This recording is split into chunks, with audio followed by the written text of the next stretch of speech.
In the kingdom of Igui, there was a princess like no other. Her name was Adana, and she was the eldest daughter of King Obiagu, ruler of the land. But Adana wasn't what most people thought a princess should be. She was taller than any woman or man in the palace, with broad shoulders and strong arms. Her face was framed by a thick, full beard, the kind that made her look more like a warrior than a princess. She had the heart of gold and the mind of a scholar, but all anyone ever saw was her appearance. The people in the kingdom whispered about her whenever she walked by. The servants in the palace tried not to stare, but they always did. Even the court elders, who were supposed to be wise, often shook their heads when they saw her, as if she were a problem they couldn't solve. Adana pretended not to notice, but their words and stares followed her everywhere, like shadows she couldn't escape. On the day her father called her to the throne room, Adana already knew what he wanted to talk about. The king had been growing restless, and she'd overheard enough from the palace corridors to know he had made plans for her future. Plans she wasn't sure she wanted to hear. The throne room was grand and cold, with walls that echoed every sound. King Obiagu sat on his tall golden throne, his robe heavy with beads and embroidery. His face was stern, but there was a softness in his eyes when he looked at Adana. Next to him stood Queen Ifyinanya, her hands clasped tightly, as if holding back words she wanted to say. "Adana, my daughter," King Obiagu began, his deep voice filling the room. "You are my firstborn, the pride of this kingdom." Adana bowed her head slightly. "Yes, father. You know that the people of Igui look to us for guidance and strength. They look to us to make decisions that keep this kingdom strong." "Yes, father," she repeated, though her chest felt heavy. She already knew where this was going. The king straightened his back, his gaze steady. "It is time for you to marry, Adana. I have arranged a union with Prince Obina of Umuse. He is a good man from a powerful family. This alliance will benefit us all." Adana's heart sank, but she kept her face calm. She knew her father meant well. He always did. But how could she explain that the idea of marrying a man she had never met, one who would likely only see her beard and muscles, filled her with dread? "Father," she began carefully, "I understand your desire to strengthen the kingdom. But what?" The king interrupted, his tone sharp now. "Do you not trust my judgment? Do you think I would choose someone unworthy of you?" Adana hesitated. How could she tell her father that she wasn't worried about the prince's worthiness but her own? That no matter how good or noble this man might be, he would look at her and see only what everyone else saw. Someone strange, someone unlovable. "I trust you, father," she said finally, her voice low. "But I need time to prepare for this. It is unexpected." Queen Ifyinanya stepped forward then, her voice soft and soothing. "Adana, my dear, we know this is difficult for you, but your father and I believe this is the best path for you, for all of us. Prince Obina has agreed to meet you at the engagement feast tomorrow. Perhaps you will find him kind." Adana didn't answer. She simply nodded, her throat tight with words she couldn't say. The next day came too quickly. The palace was alive with activity as servants prepared for the engagement feast. Adana watched from her window as decorations were hung and tables were set in the courtyard. She had been dressed in a fine blue gown that shimmered in the sunlight, her hair braided into an elaborate crown. Her beard, as always, was neatly groomed. She hated how she looked, not because she didn't like herself, but because she knew what people would see when they looked at her. They wouldn't see the princess who had spent years learning diplomacy or the woman who could solve disputes better than any court elder. They would only see the beard and the muscles and whisper about how strange she was. When the feast began, Adana walked into the courtyard with her head held high. The guests turned to stare, their conversations stopping mid-sentence. She felt their eyes on her as she took her seat beside her parents at the high table. Prince Obina arrived shortly after, with a confident swagger that made the crowd buzz with excitement. He was everything Adana expected: handsome, charming, and utterly full of himself. He bowed to the king and queen, his smile wide and practiced. But when he turned to Adana, his expression faltered for just a moment. It was quick, but she saw it. the flicker of surprise, followed by something colder. The feast went on, but Adana couldn't enjoy it. She picked at her food, listening as Prince Obina spoke loudly about his accomplishments. How he had hunted lions, negotiated treaties, and won the favor of kings. He barely looked at her, except to glance at her beard when he thought she wasn't watching. Finally, as the music started and the dancers came out, Prince Obina stood and raised his goblet. The crowd quieted, their eyes turning to him. "My friends," he began, his voice smooth and commanding, "it is an honor to be here tonight. Your king has blessed me with the opportunity to unite our kingdoms through marriage." The guests clapped politely, but Adana felt a knot in her stomach. She didn't like where this was going. However, Obina continued, his tone shifting, "I believe in honesty, and I must be honest with all of you tonight. I cannot go through with this union." The courtyard fell silent. Adana's heart pounded in her chest. Obina turned to her then, his voice dripping with false regret. "Princess Adana, you are unique, but I cannot marry someone who does not meet my expectations for a wife. I hope you understand." The silence turned into murmurs, then gasps. Adana felt the weight of their stares, the shame crawling up her skin like fire. She wanted to run, to hide, but she forced herself to stay still, her fists clenched under the table. King Obayagu stood, his face dark with anger. "Prince Obina, you insult my daughter and my kingdom with your words." Obina raised his hands as if to calm the situation. "I mean no disrespect, your majesty, but surely you can understand. This arrangement is not suitable." Adana couldn't take it anymore. She rose from her seat, her voice steady but sharp. "Enough. There is no need to continue this charade. If the prince does not wish to marry me, I will not force him." She turned and walked out of the courtyard, her steps quick and determined. The murmurs of the crowd followed her, but she didn't care. She only wanted to escape. That night, as she sat alone in her chambers, Adana looked at her reflection in the mirror. She touched her beard, her fingers trembling. She wasn't angry at Prince Obina. She was angry at herself for thinking, even for a moment, that things could be different. She didn't belong in this world of fancy dresses and royal feasts. She didn't want to marry a man who couldn't see past her appearance. She wanted something more: freedom, respect, a life where she wasn't just the strange princess. By morning, she had made her decision. She packed a small bag, dressed in plain clothes, and wrapped her head in a scarf. She looked at her reflection one last time and whispered, "Goodbye, Adana." Then she walked out of the palace and into the unknown, leaving the princess behind. Adana walked through the dense forest path leading away from the palace, her mind racing with thoughts of what lay ahead. The humiliation at the feast was still fresh in her mind, the sting of Prince Obina's cruel words echoing in her ears.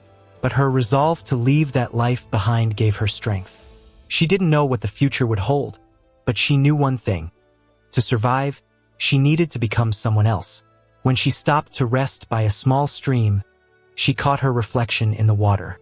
Her beard, thick and full, stared back at her, but so did her long hair, braided neatly in the style she had worn as a princess. The hair was a part of her old life, a part she needed to let go. Adana knelt by the stream, pulling out a small knife she had taken from the palace kitchen before she left. She hesitated for a moment, the blade trembling in her hand. Her hair had always been a source of pride for her mother, who would sit with her for hours, braiding it and telling her stories of strong women from their family line. But now it felt like a weight she couldn't carry anymore.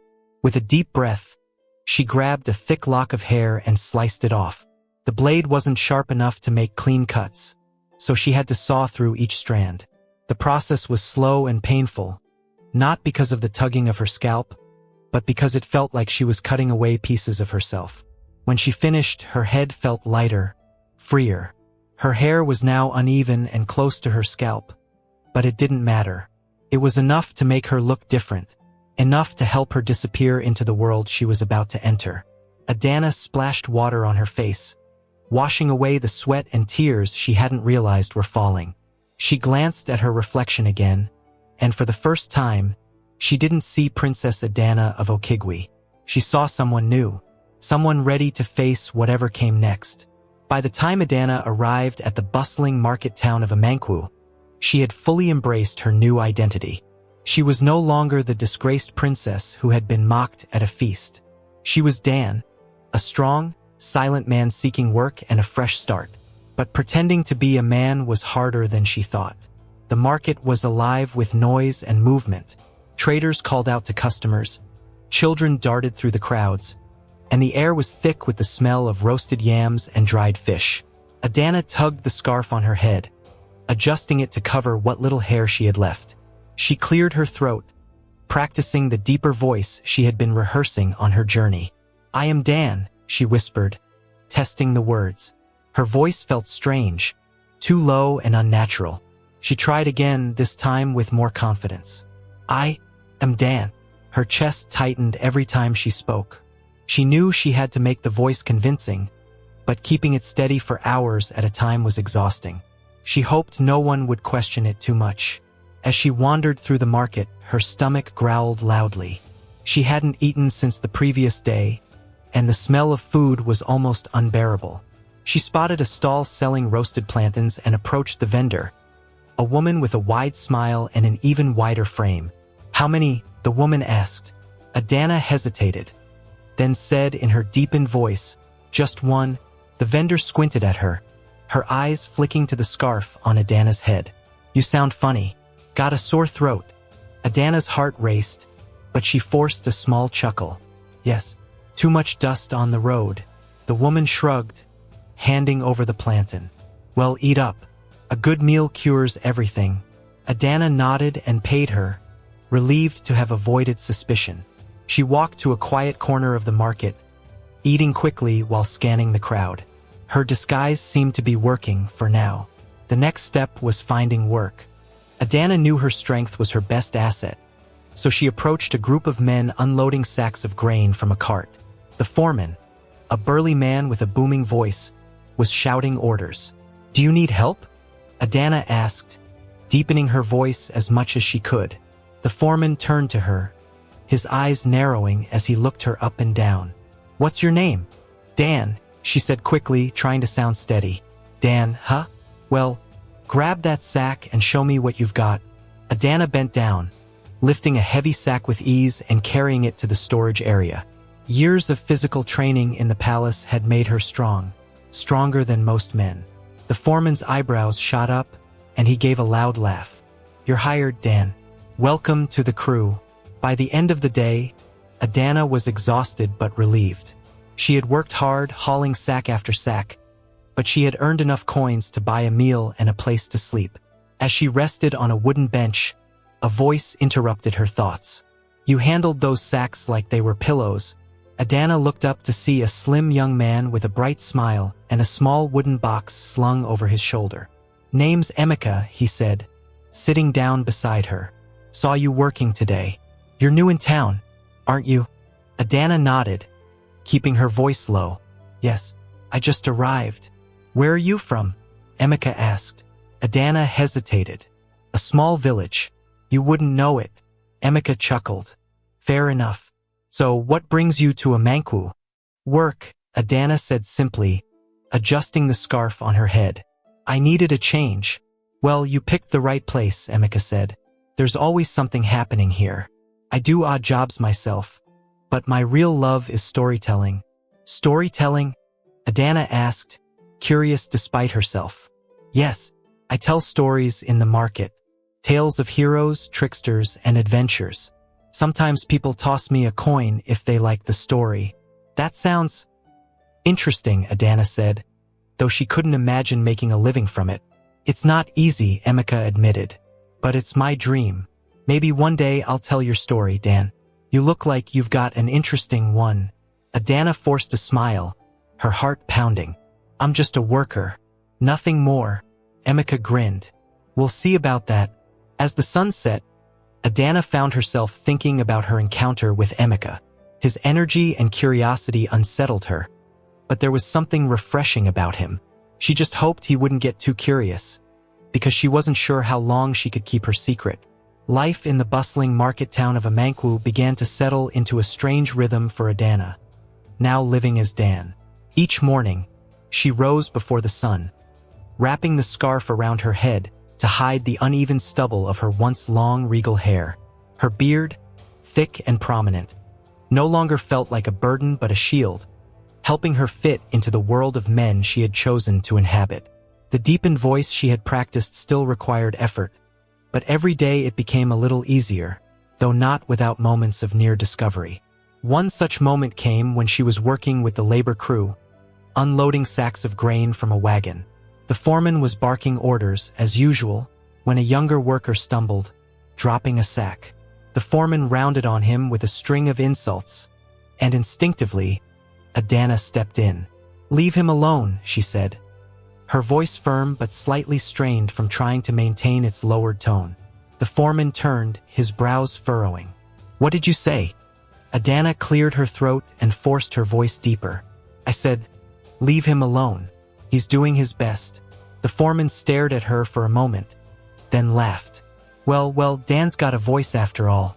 I thought you were mute half the time. Fine, I'll let the boy be. For now." Adana exhaled quietly, relieved, but the effort of keeping her voice steady had left her throat dry. These little slips reminded her that she was walking a fine line, one that could unravel with a single careless word. That afternoon, as she rested under the shade of a tree, Emeka appeared again, carrying his wooden box of storytelling props. He plopped down beside her with his usual grin, pulling out a carved wooden figure of a trickster character. "You know," he began, "I've been thinking about you, Dan." Adana raised an eyebrow, her heart skipping a beat. "What about me?" "You're an odd one," Emeka said, holding the wooden figure up to the light. "Strong as an ox, quiet as a mouse. And yet, there's something about you that doesn't quite fit." Adana forced a chuckle, though her palms began to sweat. "Maybe I just like to keep to myself." "Maybe," Emeka said, turning to look at her. "Or maybe you've got a story you're not telling." Adana looked away, pretending to be engrossed in a group of children playing nearby. "Everyone's got a story, Emeka. Doesn't mean they want to share it." "True," Emeka admitted, "but stories are what connect us, Dan. They're how we understand each other. Even when we don't say them out loud, they're still there, waiting." Adana didn't respond, but she could feel Emeka's eyes on her, curious and probing. He had a way of asking questions without really asking them, and it made her nervous. She decided to change the subject. "Do you make good money telling stories?" she asked, keeping her voice low. Emeka laughed. "Not really. Some days I don't make anything. But it's not about the money for me. It's about the magic of it. When I tell a story and someone laughs or gasps or even cries, I know I've done something real. Something that matters." Adana nodded slowly. She envied Emeka's confidence, his ability to be himself without fear of judgment. She wondered what it would feel like to live that way. As the days turned into weeks, Adana's disguise held up, but it wasn't without challenges. One evening, as she and Emeka shared a meal of roasted plantains and groundnuts, he noticed the holes in her ears again. "You never did tell me more about your ear holes," he said, popping a groundnut into his mouth. "Is it really a tradition in your village? Or were you just trying to avoid my question?" Adana stiffened, keeping her face as neutral as possible. "It's a tradition," she said firmly, deepening her voice. "All the boys in my village get their ears pierced when they come of age. It's a sign of bravery." "Bravery, huh?" Emeka said, leaning back. "What's so brave about getting your ears pierced?" Adana shrugged, trying to sound casual. "It's about enduring pain, proving you can handle it." Emeka squinted at her, as if trying to decide whether to believe her. "And what happens if you don't? If a boy refuses?" "They don't refuse," Adana said quickly. "It's not an option." Emeka chuckled. "Sounds like a strict village. I'd have gotten in trouble for sure." Adana forced a laugh, but inside, she felt a pang of guilt. Every lie she told seemed to pile up, and she worried it was only a matter of time before the truth came crashing down. Meanwhile, whispers of the missing princess had begun to spread beyond the palace walls. In Okigwe, King Obiagu had sent soldiers to search for Adana, but their efforts had yielded no results. The court was abuzz with rumors, and Prince Obinna, ever the opportunist, used the situation to his advantage. "She's run away out of shame," he told the court elders, his voice dripping with mock concern. "It's unfortunate, but perhaps this is a sign that the kingdom needs stronger leadership." Queen Ifunanya, seated beside the king, glared at Obinna. "Watch your tongue, prince. My daughter's courage and intelligence are unmatched. She will return when she is ready." Obinna smirked, but he said no more. The king's anger simmered beneath the surface, but he remained silent, his thoughts heavy with worry for his daughter. Back in Amankwu, Adana continued to navigate her new life, though the weight of her secret grew heavier with each passing day. Emeka's presence was both a comfort and a challenge. He had a way of drawing her out of her shell, making her laugh and forget her worries, if only for a moment. But he also had a way of asking questions that cut too close to the truth. One afternoon, as they watched a group of performers in the market square, Emeka turned to her suddenly. "Dan, do you ever feel like you're pretending to be someone you're not?" Adana's chest tightened. "What do you mean?" "I mean, sometimes I feel like I'm putting on a show, trying to be what people expect. But deep down, I'm not sure if that's really me." Adana swallowed hard, her throat dry. "I think everyone feels that way sometimes." "Yeah," Emeka said, nodding slowly. "But it's different with you. It's like you're carrying something heavy, and you're afraid to let anyone see it." Adana didn't respond. She couldn't. The truth was too close, and she wasn't ready to face it. Not with Emeka, not with anyone. As the sun dipped below the horizon, casting long shadows over the market, Adana sat alone under the same tree where she had first met Emeka. She stared at the horizon, wondering how long she could keep up the charade. Her voice, her movements, even the way she stood. It all felt like a performance, one that drained her more with each passing day. But what choice did she have? To reveal herself was to invite ridicule, rejection, and perhaps even danger. For now, she would remain Dan, the quiet, strong laborer who kept his secrets close. The night air was cool and still, but Adana's thoughts churned like a restless storm. Tomorrow, she told herself. Tomorrow, she would figure out her next step. But deep down, she knew that the truth couldn't stay hidden forever. The next morning, the market square was alive with its usual chaos.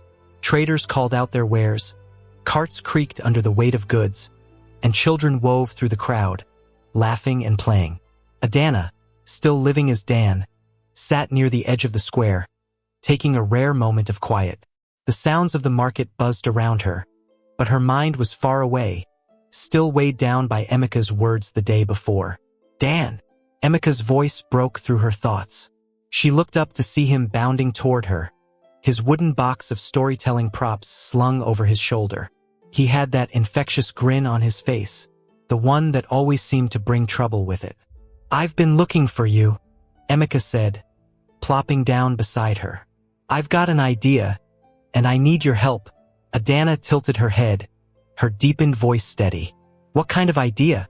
Emeka leaned closer, lowering his voice as if he were about to share a great secret. "There's a festival coming up in a few days, one of the biggest in Amankwu. Everyone will be there, traders, nobles, maybe even travelers from far-off kingdoms. It's the perfect chance to tell a story that'll make people remember my name." Adana raised an eyebrow. "What does that have to do with me?" "Everything," Emeka said, throwing his hands up dramatically. "You're my muse, Dan. Don't you see? You're strong, mysterious, quiet. But there's something about you that makes people curious. I want to tell a story about someone like you. Someone who carries secrets but has the strength of 10 men. Adana's stomach churned. The last thing she wanted was for anyone to look too closely at her, or the secrets she was carrying. "I don't think that's a good idea," she said carefully. "Why not?"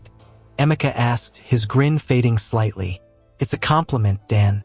You're the most interesting person I've met since I came to this town. Don't you want people to hear a story inspired by you?" Adana shifted uncomfortably. I'm just a worker, Emika. There's nothing special about me. That's where you're wrong, Emika said, his voice softening. Everyone has a story, Dan. Even you. Especially you. For the next few days, Emika threw himself into preparing for the festival.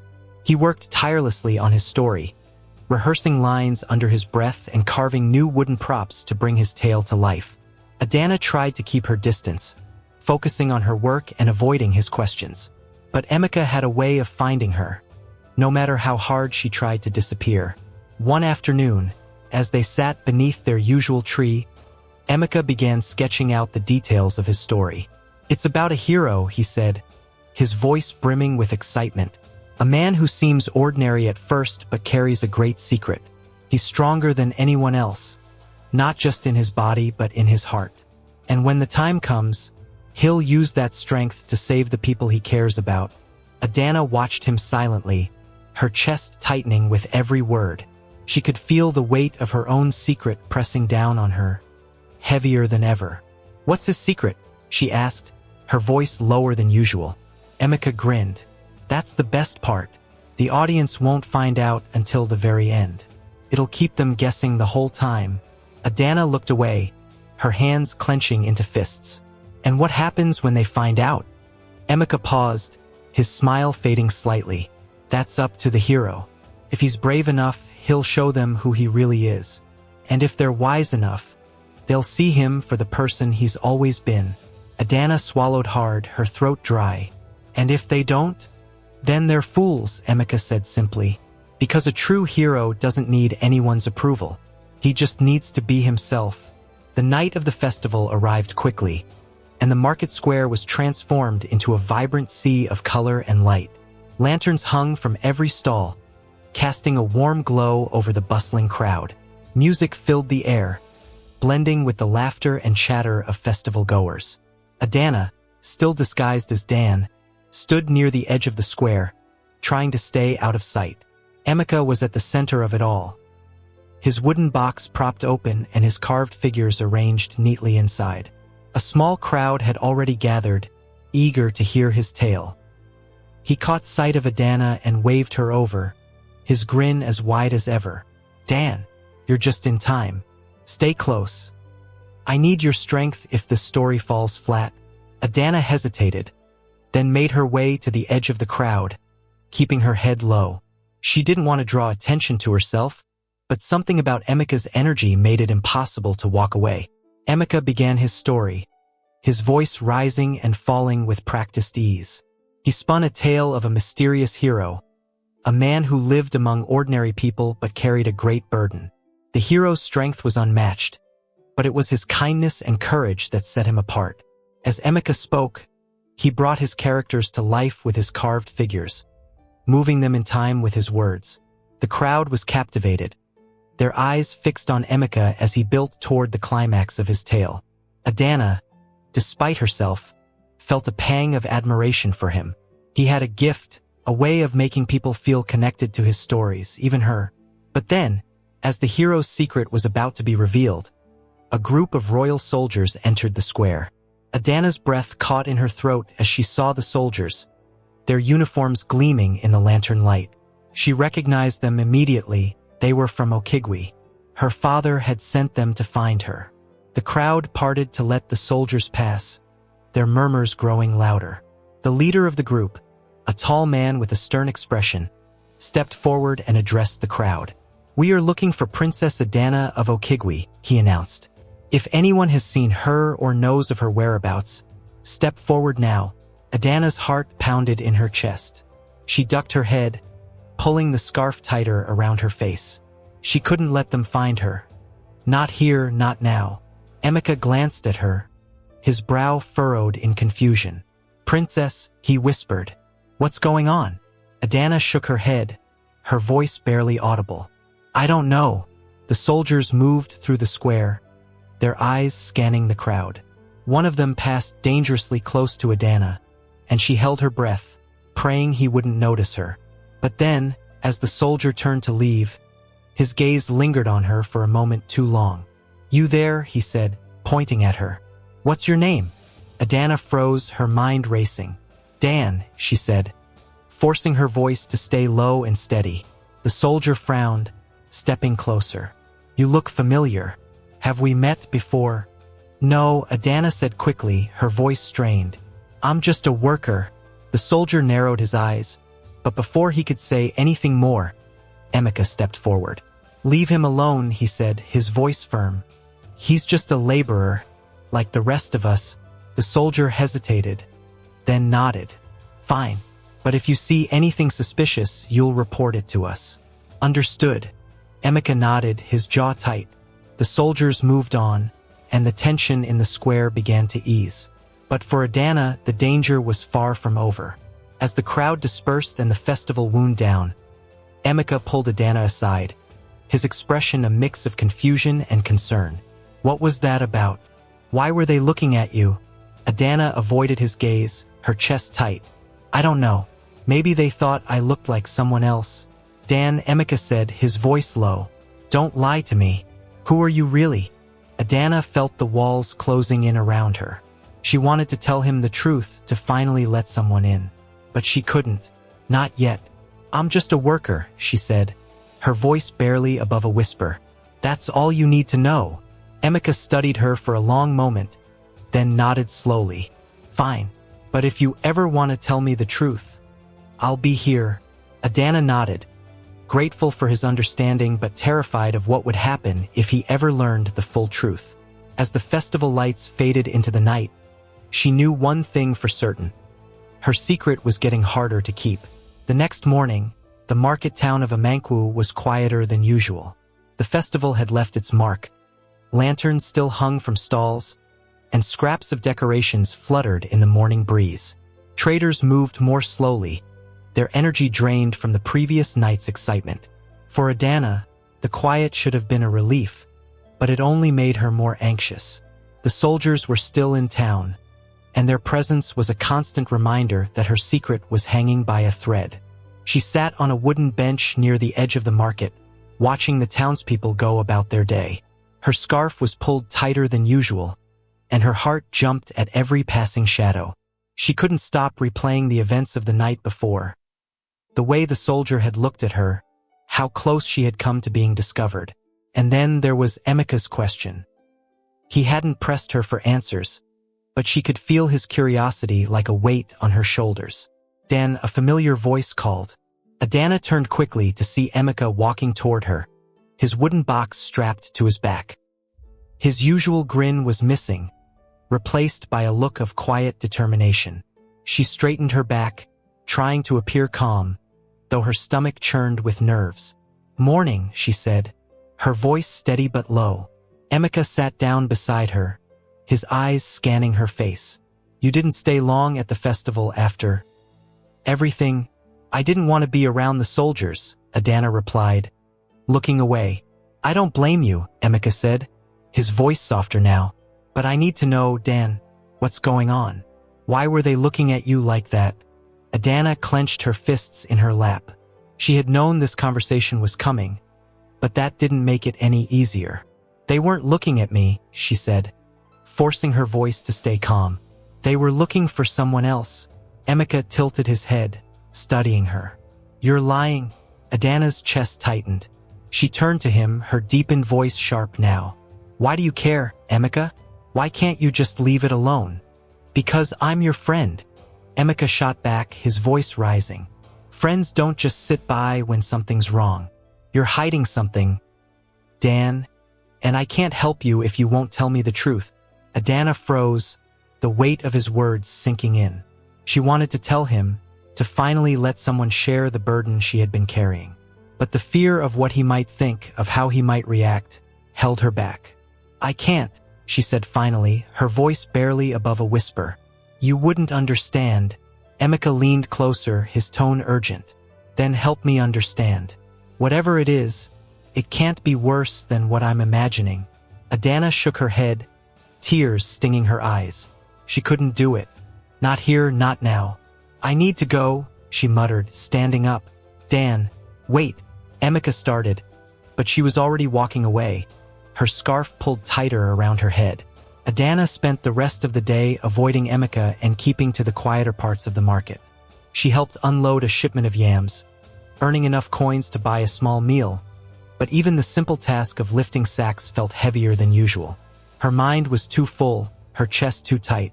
As the sun began to set, she found herself wandering toward the edge of the market, where the noise of the town faded into the soft hum of the surrounding fields.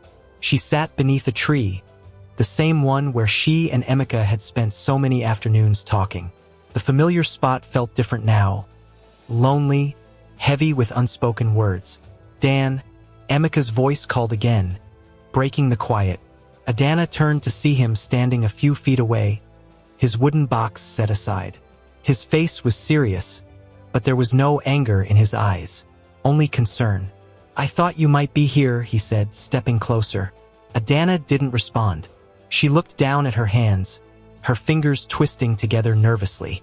"I'm sorry," Emeka said, his voice softer now. "I didn't mean to push you earlier. I want to help." "You can't," Adana said, her voice low and strained. "Maybe not," Emeka admitted, sitting down beside her. "But I can listen." The silence between them stretched out, heavy and full of unsaid things. Adana's throat tightened as she tried to find the right words, the right way to explain everything. But how could she? How could she make him understand what it was like to live with a secret so big it felt like it could swallow her whole? "I'm not who you think I am," she said finally, her voice trembling. Emeka frowned, his brow furrowing. "What do you mean?" "I mean," Adana hesitated, the words catching in her throat. She couldn't say it. "Not yet. I mean, there's more to me than you know. That's all." Emeka nodded slowly, his expression thoughtful.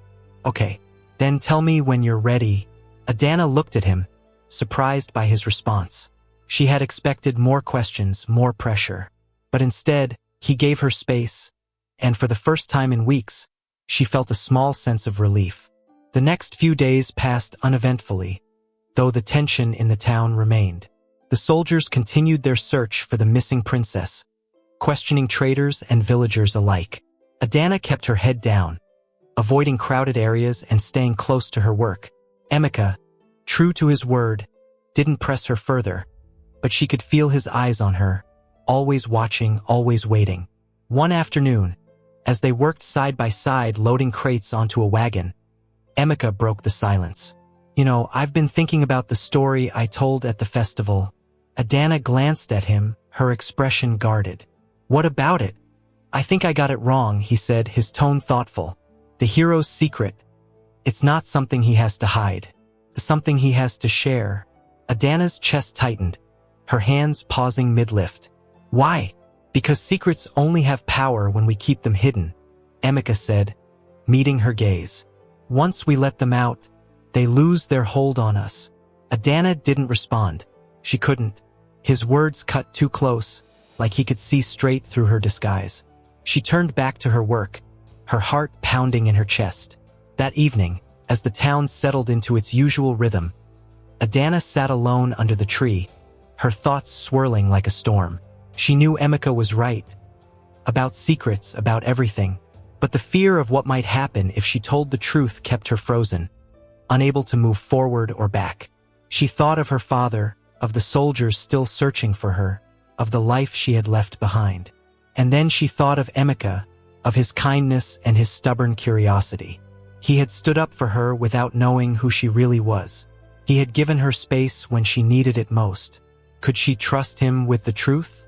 The question hung heavy in her mind as the night deepened, and for the first time, she allowed herself to hope that maybe, just maybe, she didn't have to carry her secret alone. Adana couldn't sleep that night. She lay awake in her small rented room, staring at the ceiling, her thoughts spinning like a wheel that wouldn't stop. The soldiers were still in town. Her secret felt heavier than ever, and Emeka's words from earlier kept echoing in her mind. Secrets only have power when we keep them hidden. She hated how true it felt.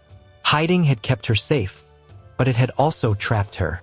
For weeks now, she'd been living in fear, dodging questions, avoiding connections, and walking on a tightrope that seemed to get thinner every day.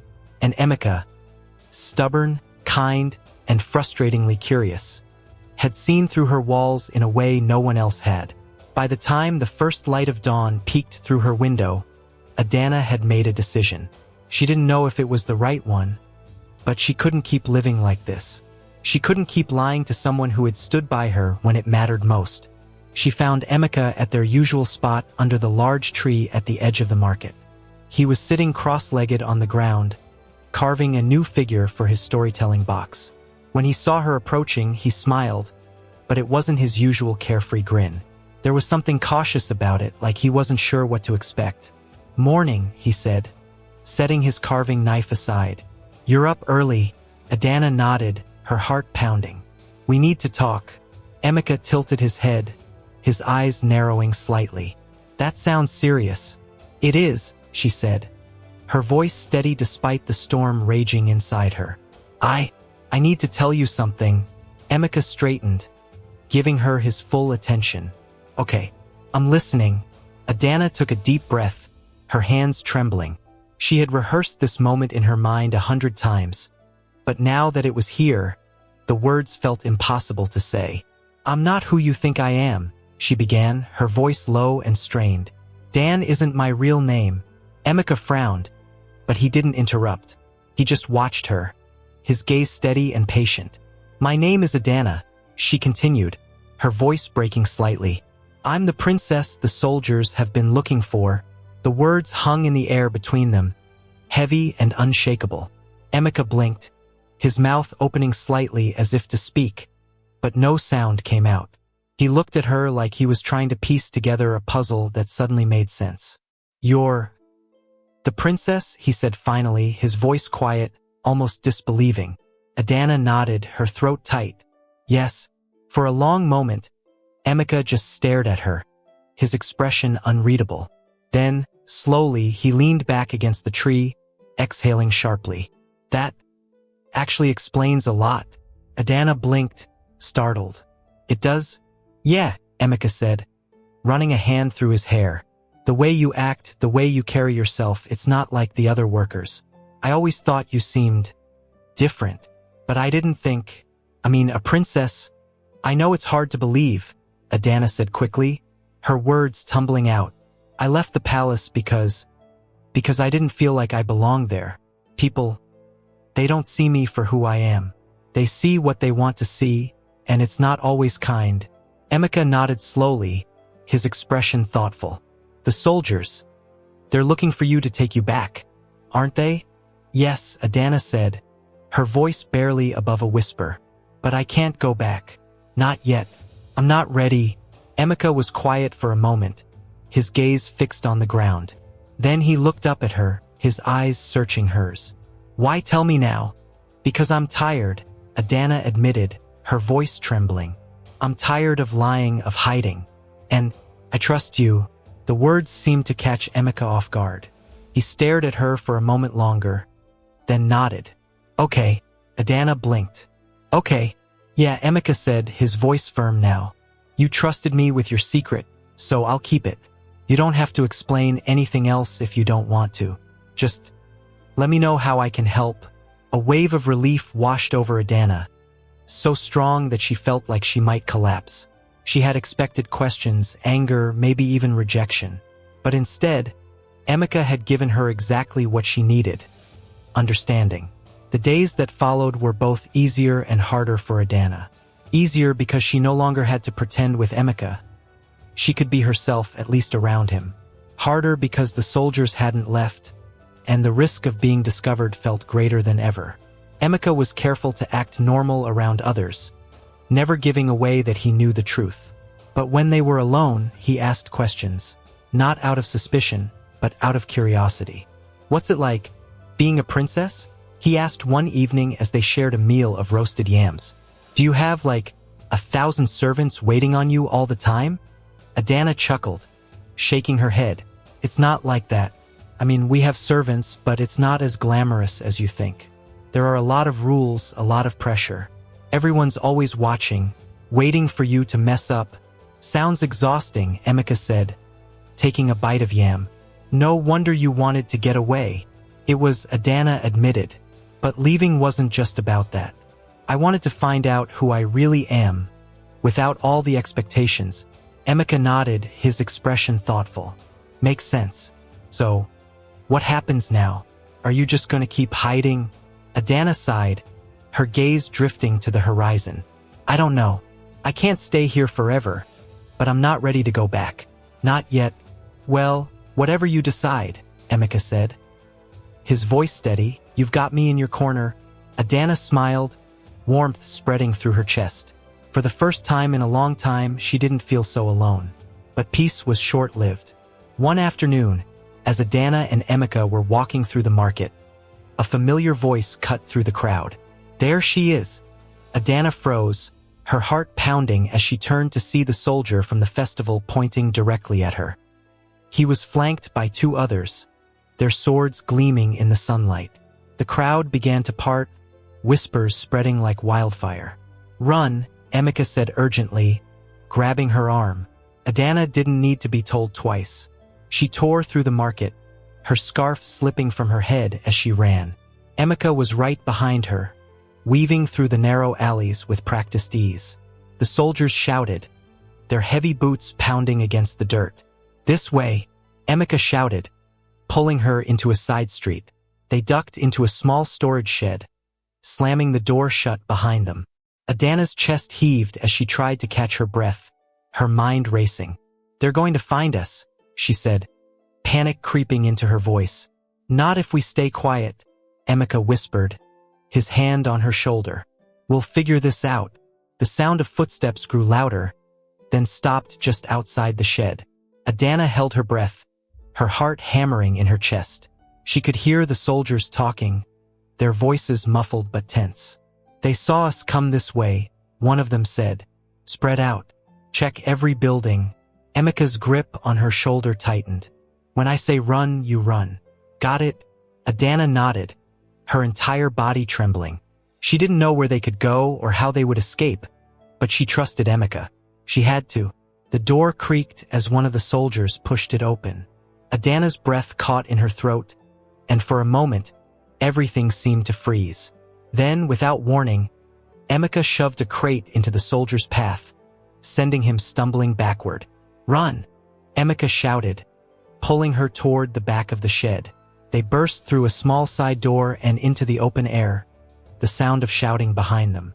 Adana didn't look back. She just ran, her feet pounding against the ground as she followed Emeka toward the edge of the town. When they finally stopped, hidden among the tall grasses of the surrounding fields, Adana collapsed to her knees, her breath ragged. Emeka crouched beside her, his face flushed but determined. That was close, he said, his voice low. Adana nodded, tears streaming down her face. Thank you, she whispered, for everything. Emeka smiled, though his eyes were serious. We're not done yet. We need to figure out what to do next. Adana wiped her eyes, her heart still racing. She didn't know what the future held, but one thing was clear. She couldn't keep running forever. It was time to face her past and her future head-on.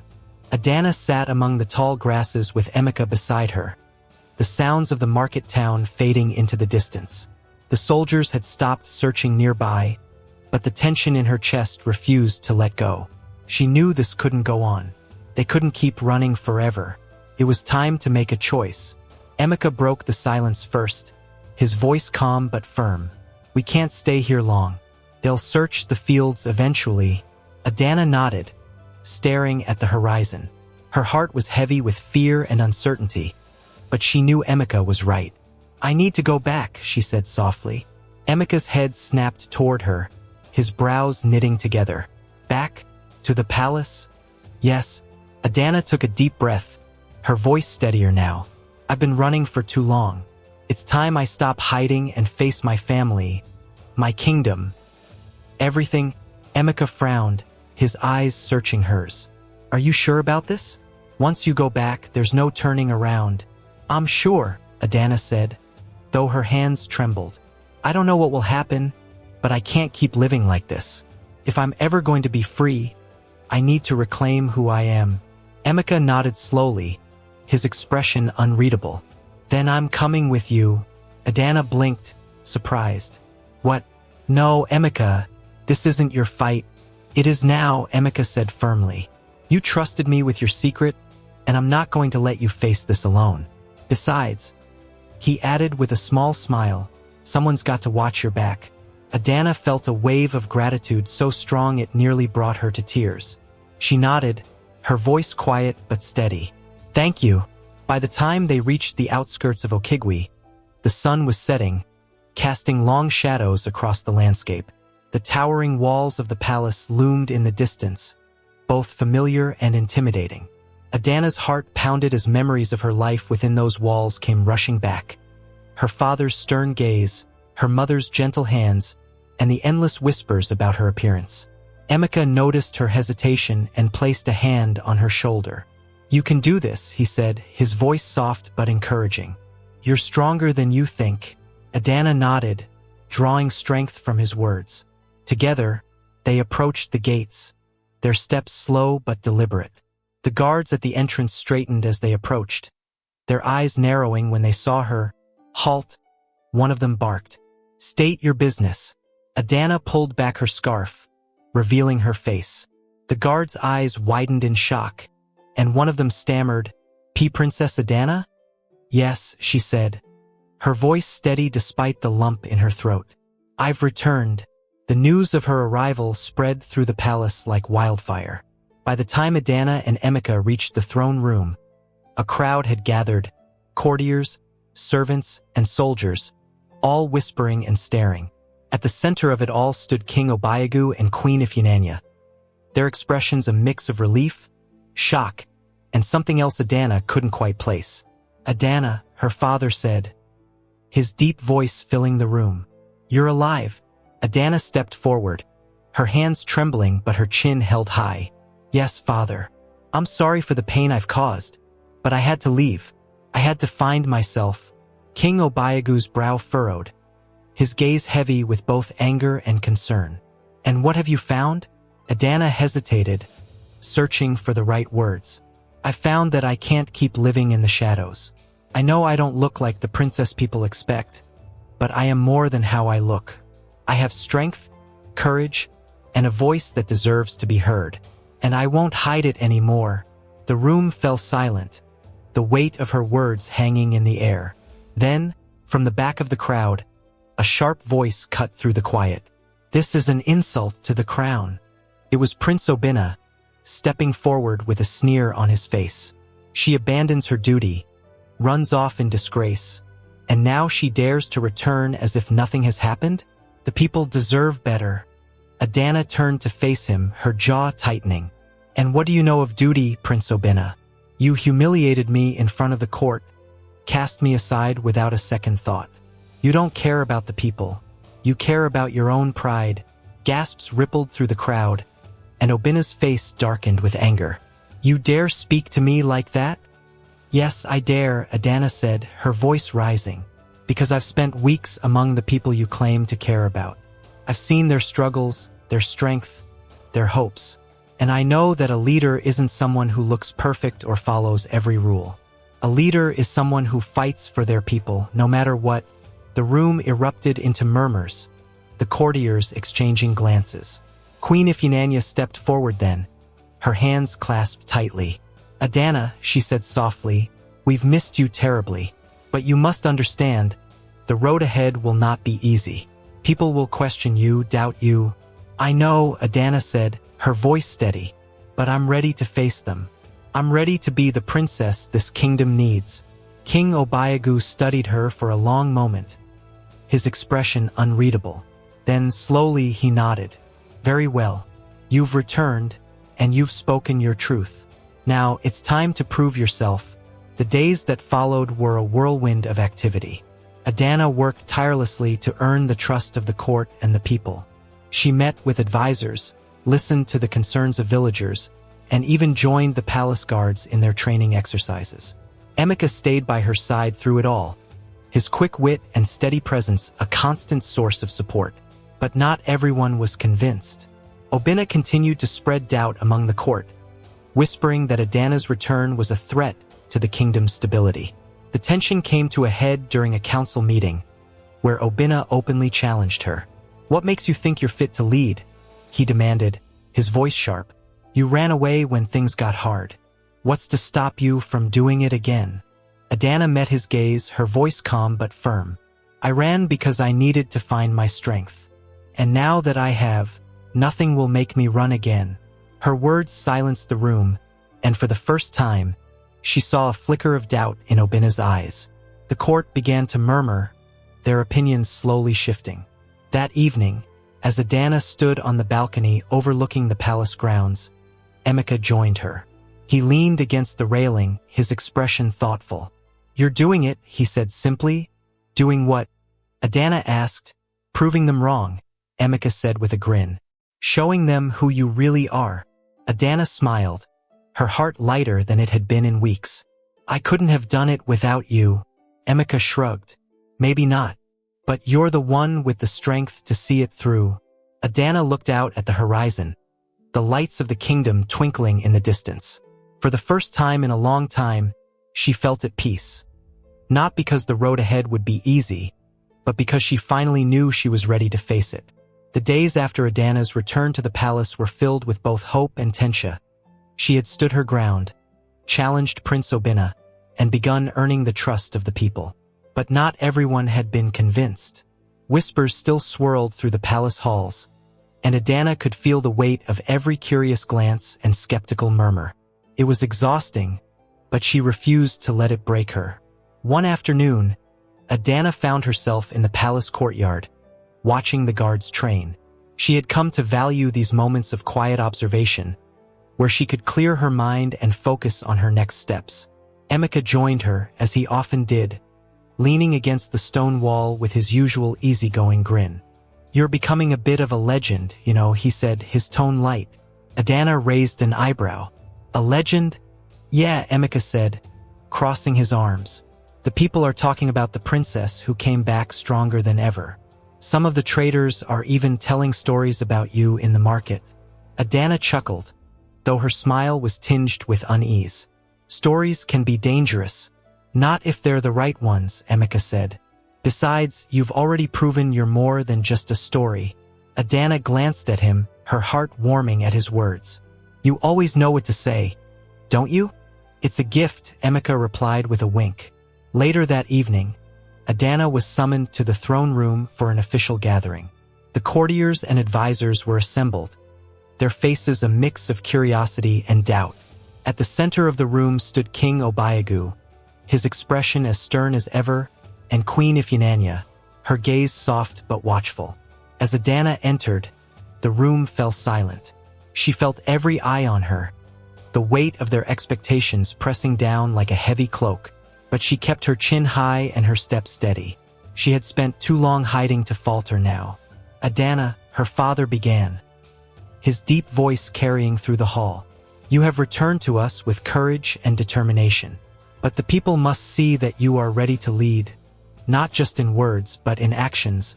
Adana nodded, her voice clear and strong. I understand, father. What do you ask of me? King Obiagu gestured to the gathered court. Tomorrow you will address the kingdom. You will stand before the people and show them who you are. Not as the daughter they once knew, but as the leader they deserve. The murmurs in the room grew louder, and Adana felt a flicker of unease. Speaking before the court was one thing. Addressing the entire kingdom was something else entirely. But she met her father's gaze and nodded again. I will do it. That night, as she stood on the balcony overlooking the palace grounds, Adana's thoughts churned with nervous energy.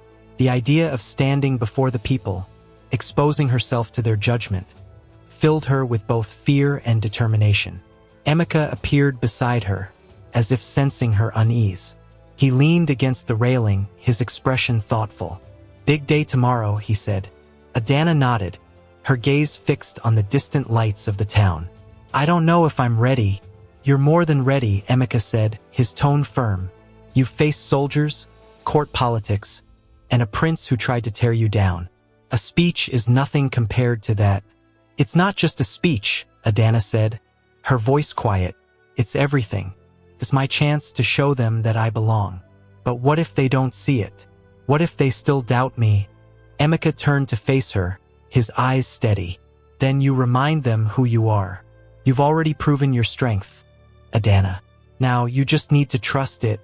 Adana looked at him, her chest tightening. You always believe in me, don't you? Always, Emika said with a small smile. And so will they. You'll see. The next day, the palace courtyard was packed with people from all corners of the kingdom. Traders, farmers, nobles, and villagers alike had gathered to hear the princess speak. The air buzzed with anticipation, and the crowd's energy was both exhilarating and overwhelming. Adana stood at the edge of the raised platform, her heart pounding as she glanced at the sea of faces before her. Emika was by her side, his presence steady and reassuring. You've got this, he whispered, giving her a small nod. Adana took a deep breath and stepped forward. The murmurs in the crowd quieted as she raised her hands, commanding their attention. For a moment, the silence felt suffocating. But then she spoke, her voice clear and steady.